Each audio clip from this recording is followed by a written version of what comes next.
Hello, I am Ray, and today I am here to tell a story about a man who went on a trip and found out something amazing about himself. But he encountered stuff that he would have never imagined that he would ever encounter in his life. So the story goes like this.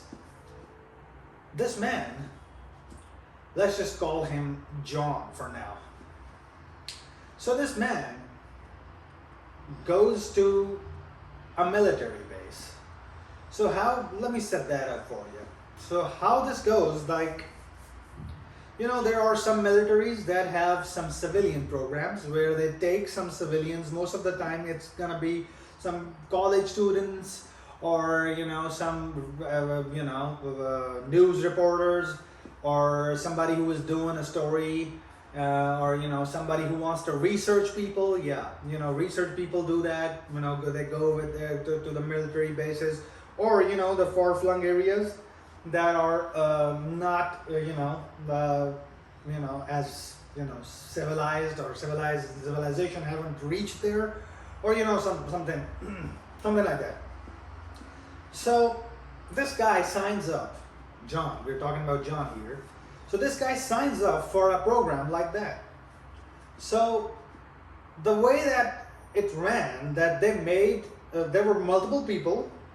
Like there were people who were were there for some research.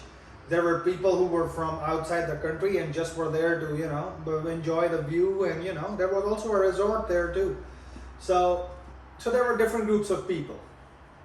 So this guy John goes alone. He does not have any friends that he goes with. He is technically himself is alone. And he is with other people, but those people are not his friends. He's himself is just alone. He goes there, he applies for the program, he tells them that I want to record some footage of remote areas and snowy mountains and stuff like this, and I'm doing this for my research. So they allow him, they said, yeah, you can come. So they go there. The first day, he tells the story like this. The first day he was taken by the military people to show around, like this is where we do the drills, this is where excuse me, this is where we do our other stuff, do training or whatever. So the first day was a guided tour with the military people, because the military people were already there. So and there were other groups too. Like there was groups with some men and women. They were doing some research, and there were other there's another group which they named Group A and Group B. So the other group, the Group B, was the one that were men and women were doing their research, and the Group A was the people who were just staying for photography and just to sightseeing, or some families of the military people who were already there. So the Group A did not have any specified objective that they want to accomplish. They just wanted to go and just to see there. So he was with the Group A. So the Group B went ahead of them. Like the next day, the Group B left around like 8 a.m. Like 7:30, 8 a.m. Group B left. So the Group A needed to leave with them because both groups were going into different directions. They were going west, and the group A needed to go east. So there was a plan set up that we're gonna meet around we're gonna go around the mountain, meet on the other side of the valley, and there we're gonna do stuff, this and that. So we're gonna eat, or like whatever fun activities they had planned to do that over there. So what happened, that he leaves with the group, yeah. So they go up the mountain, and he sees that there is on the top of the mountain there's just snow, like so snowy. On top of the mountain, it's so snowy that you could not see anything but white. It was just white everywhere. Give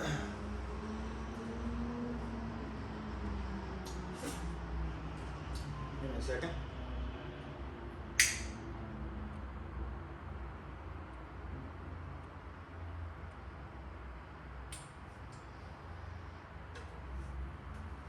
So yeah, he could not see anything else but white. There was nothing else but white everywhere. And he says that, you know, the man goes, the group A was divided into two groups. The one group was the one with the camera equipment, and the other group was the one with, you know, like actual, you know, like safety gear, like ropes and stuff and these things. The other group was this. The camera equipment group was ahead. Well, they were walking ahead, like in a visual distance, like they could see them. They were walking ahead, and the safety equipment group was behind. These both groups are the group A. They just divided themselves into two smaller groups that, you know, one can take the camera equipment, the other can, you know, other people can take the safety equipment. So now he is with the safety equipment guys. John is with the safety equipment guys.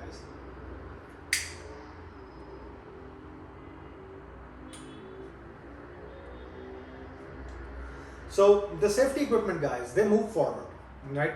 So now the camera equipment group stops, and they said that we're gonna take a picture. We're gonna take some picture of this area, because, you know, the snow was about to end. They were going down in the valley, and there was less snow down in the valley. More trees, less snow down in the valley side. But the mountaintop was mostly white, just snow everywhere. You couldn't see anywhere. They had the, you know, the pair of goggles, you know, that they wear in the snowy mountains, where, you know, it's like it's hurtful to see the white, something like this. So you have to wear those goggles, the glasses, or whatever you want to call them.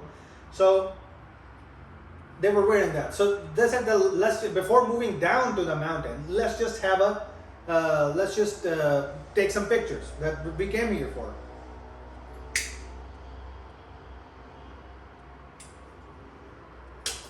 So they're taking pictures, and this guy John is standing behind there because he has nothing to do here.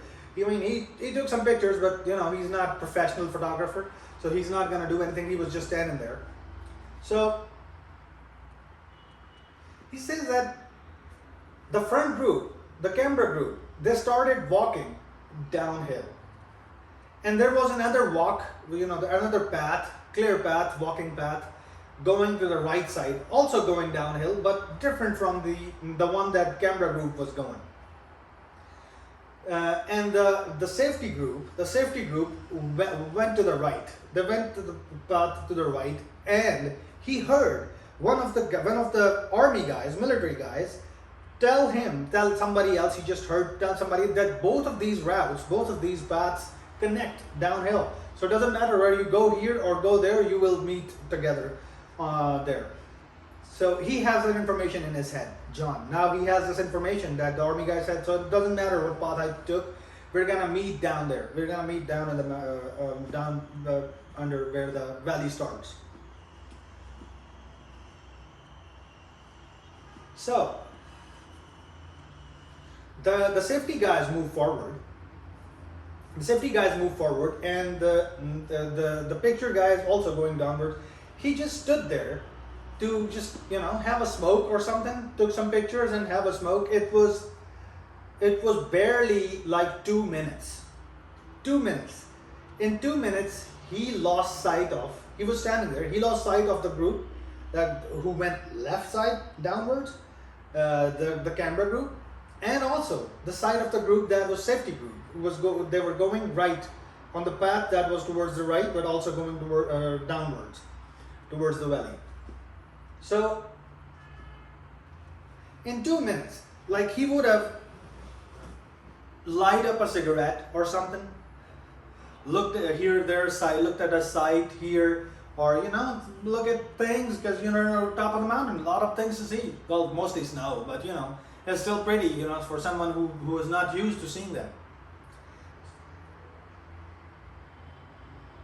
So around in 2 minutes, he loses all his, all the, he loses contact, visual contact with the, with the group with the camera group and the safety group, both of them. So he calls them on the radio. Now they have the radios. So he calls them on the radio, the group, one could answer. And no one does. No one answers. So now he is not sure what to do. He goes towards the path on the right side where the safety group went. He goes there and he walks through like 5 minutes. He walks downwards, but he sees that he couldn't find in 2 minutes. It's just 2 minutes that they just went off, and he moves faster than, he, in his mind, the group has a walking pace, and he runs faster. He runs. Well, maybe runs faster or moves faster, and he probably does it for like 4 to 5 minutes, and he can't see anybody. No one from the safety group, no one from the camera group, no one is there.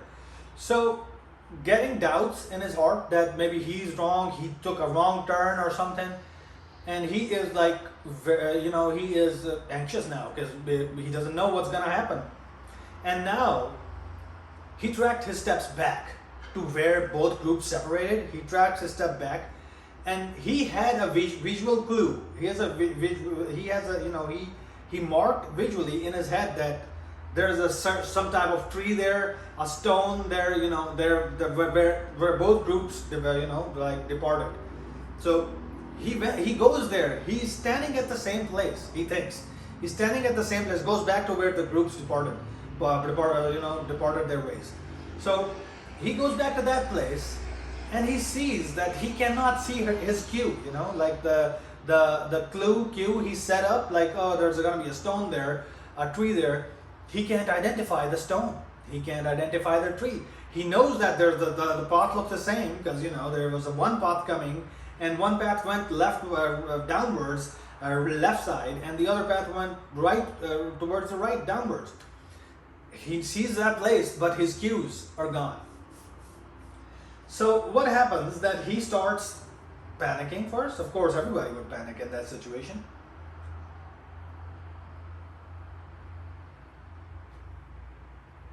Would really like to know whether you would panic or not, because he did. I surely would. I would panic. I would, say, yeah. So he got panicked, and now he wants to get out because dark is coming. It's about to, the day is about to go because in those mountains at like 5 o'clock or 6 p.m. Let's just say 6 p.m. is like dark, like absolute dark in those mountains. So now he knows this, and he starts, because he came back to the place where they departed, right? So now he goes downwards on the left path where the camera group went. He goes there. He takes that path because I don't know why he did that, but he took that path. So he goes downwards that way, but he sees that the path is ending. There's a place where the path is ending. There is no path ahead. It's just straight woods, trees, and woods, a lot of woods. And now he's radio everybody, and calling names, yelling, everything, because dark is coming. It's already like 4 p.m. or 5 p.m. or something. And now he knows that the direction, that if he goes east, he came east. If he goes west, he's gonna somehow he's gonna get to the place where the resort was. He wants to get back to the resort because everybody was there. There was a military base, and right next to the military base there was a resort where everybody was staying. So he started going towards the west, and towards, because he knows that it's gonna be he's gonna find the resort there. So he goes there. He keeps running, And then he realizes that he feels something is behind him. That's how he says it. He said that he felt like something is behind him. And when that feeling when someone is behind you or something, and someone is watching you, it's a very disturbing feeling. Some of the people can describe that feeling, who has experienced this, who have some kind of experience where they felt like somebody's watching them. I had that experience, but it's a very it's a really distinct thing that you haven't experienced that kind of feeling anywhere else. It's just when this happened to you, this is the first time it's happened. So yeah, he feels that feeling, and he starts going. He keeps walking. He keeps walking, and he says that the faster I am walking, the faster I feel like somebody is behind me. And when asked that, how could you just say you feel like somebody is behind you? And John said that somebody who was walking behind him matched his pace. Like if he goes faster, that thing went faster.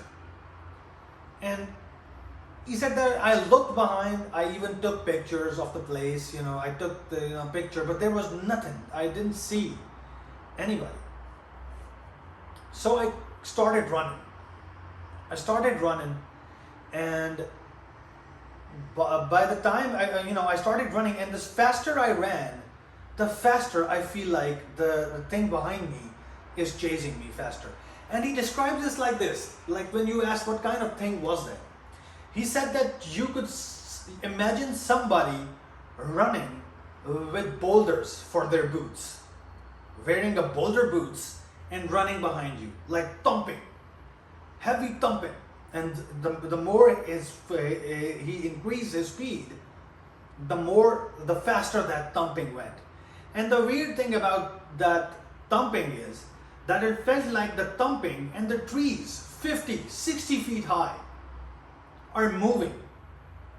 It felt like somebody is running and like doing this to trees, like moving trees apart and pushing the trees with their head and the body. And he said that the whole vibe was something 60, 70 feet tall is running behind me, thumping those big foot and big shoes and like big boots, and like thumping those on the ground, and the moving the trees. And he said that I got terrified. And he said that and then he goes into a physical state where he can hear even a small cricket from a mile away. He says he could hear animals in the wood far, far away. I mean, he could hear his heartbeat. And he said that I could run fast, so fast that I could not believe that I am capable of running this fast. And he said I jumped twice as high I could normally do. And I could predict where my foot is gonna land and what effects it's gonna have, if the stone is gonna move where I put my foot. He was predicting his movement and the effect, like that his movement is gonna do to trees and stones and mud. He could predict this, and he said I could, I felt like a parkour champion. I'm going here, a different state. I had never felt that state.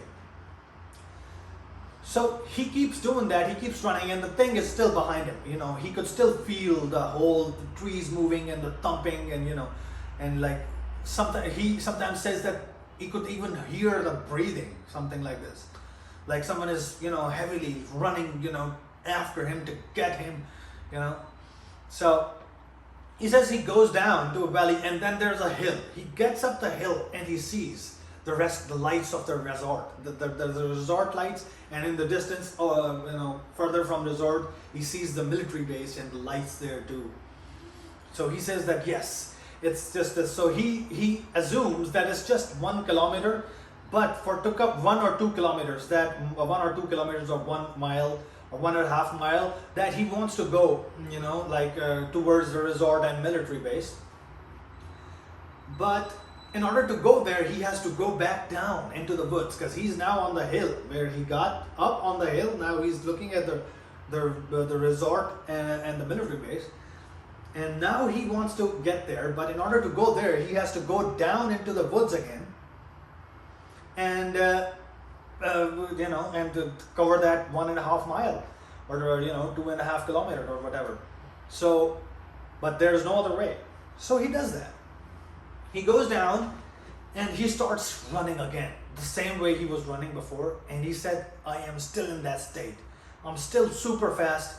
I can run and jump high that I feel like I literally unlocked some kind of abilities in me." So he goes there and he still hears the thumping and the trees, but now this is in the distance. Now, like somebody is trying to trying to catch him, but they couldn't caught up to him. They could not get him, and now they're tired, and the thing that it stayed behind, and now but he could still hear the thumping and everything, the trees moving and everything. So it takes him 2 hours from the hill he saw the resort to actually get to the resort. And he gets there, now he's shaking and everything, and he doesn't, he tells somebody, but he tells a military officer that this happened. Everybody was looking for him. The group that left before them, the group B, the left before them, they even came back. They came back before him. His group were already there. And when they asked him how long he was gone for 9 hours. And in his head, he was just gone for like 2, 3, 4, maximum 3, 4 hours. And he was gone for 9 hours. For 9 hours, they could not find him. And they were getting ready to, get up to organize a search party and, go in there looking for him in the helicopters and, stuff. So and they were already doing that. They were, ready. But it took 9 hours. He was lost for 9 hours, which he says that to still this day, I still think that it was 3, 4 hours at max. So, he gets set up. He, gets taken care of.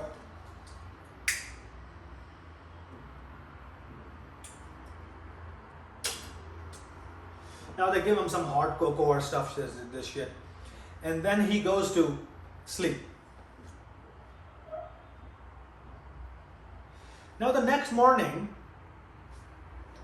his group, the whole group, wants to leave. I mean, they're leaving. That was the last day they were there. Or maybe, yeah. Well, the way he tells it, the last day, the day after that, they also have to go somewhere else. But he did not. He stayed in the motel. He stayed in that resort. He didn't go. He sat outside in the sun, and he did not go anywhere. He just stayed there at the resort. The next day, the people he went with came and asked him, why, but he told them some story that he didn't tell everybody, but he talked to a military guy, who was on the back end, he just said that it'll be all right. He just helped him, calmed him down, but it's all right. So the next day they are leaving. The whole group is leaving. So the way they were leaving, like they had to get in the car, and the car moves for like 5 minutes to a gate. On the gate, there is like military people standing, and they check you out, sign you out, like, all right, you were in, now you're out. So, and after that sign out, check out, they would, just drive to wherever they want to go, just leave. So he gets in the car, he went to the checkpoint, and everybody was checking everybody out. Military guys were checking them out, okay, this and that, the whole process, whatever they were. There was an old military guy, a bearded military guy, sitting right inside the little checkpoint. He was sitting there, and he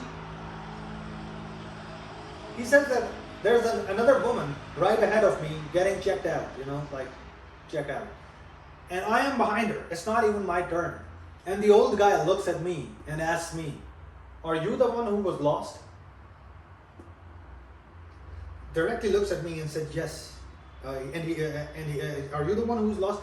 And he replies, yes, I'm the one who was lost. And everybody starts laughing, making jokes and this and that.